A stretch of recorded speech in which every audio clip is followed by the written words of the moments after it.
Welcome to यूट्यूशन। मेरा नाम है अभिजीत सिंह और आज हम स्टार्ट करने वाले हैं क्लास 10th के बायोलॉजी के टॉप 10 मोस्ट इंपॉर्टेंट क्वेश्चंस। और ये इस साइंस सीरीज़ का थर्ड पार्ट है। अगर आपने पहले दो पार्ट जो कि फिज़िक्स और केमिस्ट्री के लिए नहीं देखे हैं तो उसका लिंक मैं आपको यहाँ पे कोने में आई बटन में दे दूँगा, आप वहाँ से जाके चेक कर सकते हैं। चलिए देखते हैं पहला question. How is the sex of a child determined in human beings. जो ह्यूमन बींग्स होते हैं उसमें जो चाइल्ड का सेक्स होता है कि वो मेल होगा या फीमेल होगा, ये कैसे डिटरमाइन होता है। Sex of a child in humans is determined by the males. जो चाइल्ड का सेक्स है वो मेल के द्वारा डिटरमाइन होता है। Male have XY chromosomes while female has XX chromosomes. जो मेल होते हैं उनके अंदर XY क्रोमोसोम्स होते हैं दो टाइप के, जबकि फीमेल्स में क्या होते हैं, केवल XX क्रोमोसोम्स होते हैं। तो अगर मेल का X क्रोमोसोम कंबाइन करता है फीमेल के X क्रोमोसोम से, तो जो मदर होती है वो गर्ल चाइल्ड को जन्म देती है। जबकि अगर मेल का Y क्रोमोसोम कंबाइन करता है फीमेल के X क्रोमोसोम से, तो जो मदर होती है वो बॉय चाइल्ड को जन्म देती है।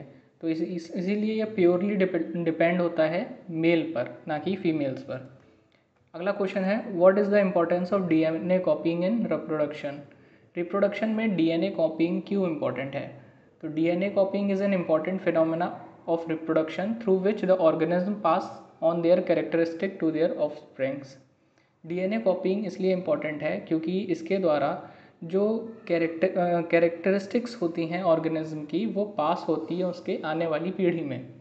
It maintains the characteristic in different generation of the species. ये कई पीढ़ियों तक उस कैरेक्टरिस्टिक को मेंटेन रखने में काम में आती है। It also produces variations which are useful for the survival of species for long time. और इसमें कुछ वेरिएशंस यानी कुछ बदलाव भी होते हैं जो कि ज़रूरी होते हैं कि एक स्पीशीज़ लंबे समय तक सर्वाइव कर सके। अगला क्वेश्चन देख लेते हैं। How do Mendel's experiment show that traits are inherited independently. Mendel का एक्सपेरिमेंट कैसे ये दर्शाता है कि जो ट्राइड्स होते हैं वो इंडिपेंडेंटली इनहेरिट करते हैं। Mendel took two pair of alternate expression of two traits. Mendel ने दो पेयर लिए दो ट्राइड्स के, and carried out dihybrid crosses by crossing them, और उनका डाई हाइब्रिड क्रॉस करवाया। The trait appeared in first generation were termed as dominant. जो पहले जनरेशन में ट्राइड अपीयर हुए वो डोमिनेंट हुए। When he used these F1 progeny to generate F2 progeny by self pollination, plants of different types were produce.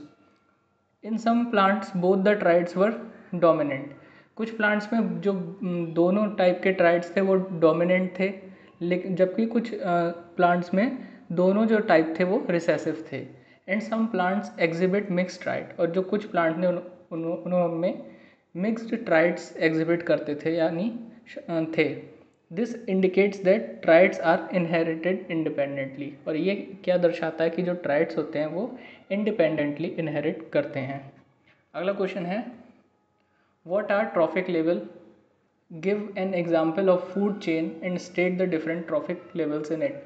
ये एक बहुत important question है और ये ज़रूर आएगा। ट्रॉफिक लेवल्स क्या होते हैं। The various steps in a food chain in which transfer of food, जिसे हम एनर्जी भी कहेंगे, takes place are called trophic level. जो ट्रांसफ़र ऑफ एनर्जी होता है फूड के द्वारा, वो जो उसके जो स्टेप्स होते हैं किसी भी फूड चेन में, उसे हम ट्रॉफिक लेवल कहते हैं। जैसे अ food chain operating in A grassland is given below. एक ग्रासलैंड में जो फूड चेन होता है वो यहाँ पे दिया गया है। इसका एग्जांपल, जैसे पहला ग्रास है, उसको ग्रास को कौन खाता है, इंसेक्ट खाता है। इंसेक्ट को कौन खाता है, फ्रॉग खाता है। फ्रॉग को कौन खाता है, बर्ड खाता है। ये आपको डायग्राम में भी दे रखा है कि ग्रास क्या है, प्रोड्यूसर है। फिर ग्रास ऊपर क्या है, हर्बीवोर है। फ्रॉग क्या है, कार्निवोर है। और ईगल क्या है, फिर से कार्निवोर है। तो ये एक ट्रॉफिक लेवल फूड चेन है। अगला क्वेश्चन है, what is ozone and how does it effect any ecosystem. Ozone क्या है और ये किसी भी इकोसिस्टम को कैसे प्रभावित कर सकती है। Ozone is an isotope of oxygen. Ozone oxygen का एक आइसोटोप है। It is a molecule form by 3 atoms of oxygen. ये एक मॉलिक्यूल है जो कि ऑक्सीजन के 3 एटम से मिलके बना हुआ है। At the higher level of the atmosphere ozone performs an essential function. जो एटमॉस्फेयर का हायर लेवल है वहाँ पे जो ओजोन है वो बहुत ही इम्पॉर्टेंट फंक्शन परफॉर्म करता है। It shields the surface of earth from ultraviolet radiation. ये हमारी जो अर्थ है उसको अल्ट्रावायलेट रेडिएशंस जो कि सन से आती हैं उससे बचाता है। These radiations are highly damaging to organism. ये रेडिएशंस जो हैं अल्ट्रावायलेट रेडिएशंस बहुत ही ज़्यादा डैमेजिंग होती हैं ऑर्गेनिज्म के लिए। Ultraviolet rays can cause skin cancer, और इससे क्या होता है कि स्किन कैंसर भी ह्यूमंस को हो सकता है। प्लांट्स में ये फोटोसिंथेसिस की प्रोसेस को स्लो कर देता है। What would be the ratio of chromosome number between an egg and a zygote? एक एग और अ जाइगोट के बीच में क्रोमोसोम के नंबर का रेशियो क्या होना चाहिए? What is the sperm genetically different from the egg? How is the sperm genetically different from the egg? The ratio of chromosome number between egg and zygote is 1:2। जो ratio होता है chromosome के number का egg और zygote के बीच में वो कितना होता है? 1:2 का होता है। Both sperm and egg contain half number of chromosomes. जो स्पर्म होते हैं और एग होते हैं उनमें हाफ नंबर ऑफ क्रोमोसोम्स होता है, दैट इज़ 23 क्रोमोसोम, जो कि कितने होते हैं? 23 क्रोमोसोम्स होते हैं। Sperms is generally different from the egg in the way that it contains either X और Y क्रोमोसोम्स। जो स्पर्म्स होते हैं वो जेनेटिकली डिफरेंट होते हैं एग से, क्योंकि इसमें या तो X क्रोमोसोम होगा या Y क्रोमोसोम होगा, जबकि एग में हमेशा X क्रोमोसोम होता है। ठीक है, तो नेक्स्ट क्वेश्चन देखते हैं। Give an example of bisexual flower, what is its female reproductive part known as? आपको एग्जाम्पल देना है एक बाइसेक्सुअल फ्लावर का, उसके फीमेल रिप्रोडक्टिव पार्ट को दर्शाना है और ये क्या कहते हैं ये बताना है। देखिए ये जो डायग्राम है ये बहुत इंपॉर्टेंट है और ये ज़रूर आएगा किसी ना किसी क्वेश्चन के माध्यम से। तो या तो आपको डायग्राम बनाने के लिए आ जाएगा या फिर ऐसे कुछ पार्ट्स पूछ लेंगे, लेबलिंग करने के लिए आ जाएगा, तो ये डायग्राम आप ज़रूर एक बार पढ़ के जाएँ। A flower that contains both the male and female reproductive structure, stamen and pistil is called as bisexual flower. एक फ्लावर जिसमें बोथ मेल और फीमेल रिप्रोडक्टिव स्ट्रक्चर्स होते हैं उसे क्या कहते हैं? Bisexual flower. एग्जाम्पल क्या है? रोज़ और hibiscus. Its female reproductive part is known as carpel और पिस्टल। इसका जो फीमेल रिप्रोडक्टिव पार्ट है उसे हम कार्पेल या फिर पिस्टल कुछ भी कह सकते हैं। अब देखिए एक बार डायग्राम देख लीजिए। इसमें जो स्टेमन पार्ट है इसके अंदर क्या आता है? एंथर आता है और फिलामेंट आता है। ठीक है, ये क्या होता है? ये मेल पार्ट होता है। अगला है कार्पेल, इसके अंदर क्या होता है? Stigma, style, ovary. ये क्या होता है? फीमेल पार्ट होता है। फिर बाकी ये 3 पार्ट होते हैं जो कि थोड़े एक्स्ट्रा में होते हैं, पेटल्स, सीपल और फिर इसका जो निचला पार्ट होता है इसे। अगला क्वेश्चन देख लेते हैं। How can you help in reducing the problem of waste disposal? जो वेस्ट हम प्रोड्यूस करते हैं उसके डिस्पोजल करने के लिए आप कैसे इस प्रॉब्लम को कम कर सकते हैं? Give any 2 method. हमें 2 मेथड बताने हैं। तो पहला जो मेन मेथड है वो क्या है? Recycling. Solid waste like paper, plastic and metals etcetera are recycled. जो सॉलिड वेस्ट होता है जैसे कि पेपर, प्लास्टिक और मेटल्स, उन्हें रिसाइकिल किया जा सकता है। प्रिपरेशन ऑफ कंपोस्ट या फिर कंपोस्ट बना देना। Biodegradable domestic waste such as left over food, fruit, vegetable peels and leaves of potted plant etc. can be converted into compost by burying in a pit dug into ground।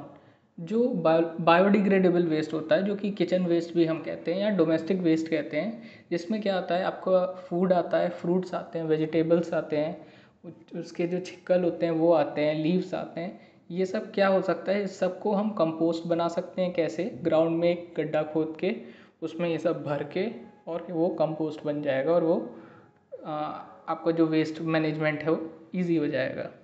अगला question देखते हैं। How will an organism be benefited if it reproduces through spores? अगर कोई organism spores के through reproduction कर रहा है तो ये कैसे बेनिफिशियल है?